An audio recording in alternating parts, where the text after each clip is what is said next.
Congress was already in two minds before the elections on whether to go with TVK or DMK.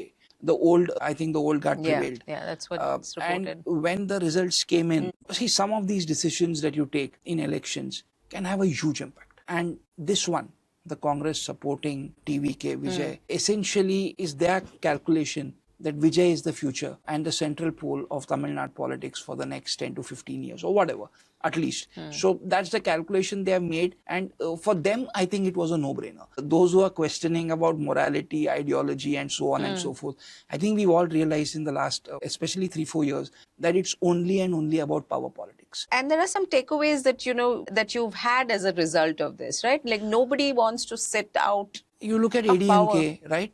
Today, they are out of power now for 5 years. Yeah. Another 5 now. Yeah. And you have 2/3 of MLAs who are willing to break away and potentially support the TVK government. Why would someone, most of them may be in their mid-50s and early 60s. Now, they may think that I don't even know whether I'm going to contest another election if the Vijay enigma or the Vijay wave continues, whether I'll win again. My seat, whether I'll win again.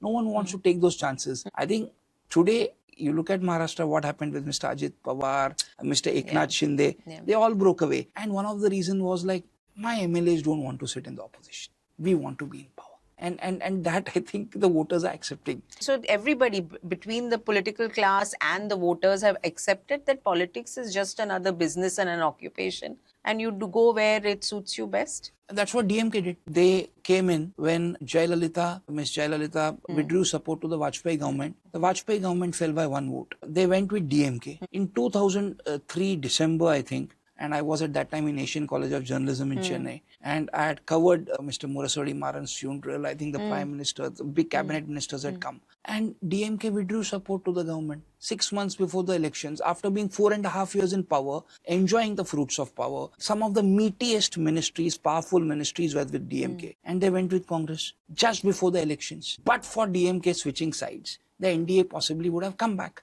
And the history would be different of Indian politics and elections. But they did not. Suddenly after 5.5 years, what did you realize about BJP that you did not realize in the first 2 years? So I think it's very clear now that today there is not even a pretense about ideology and so on and so forth. I think it's so obvious that it's about power and it's only about power. And the voters are fine with it. The voters largely are fine with it.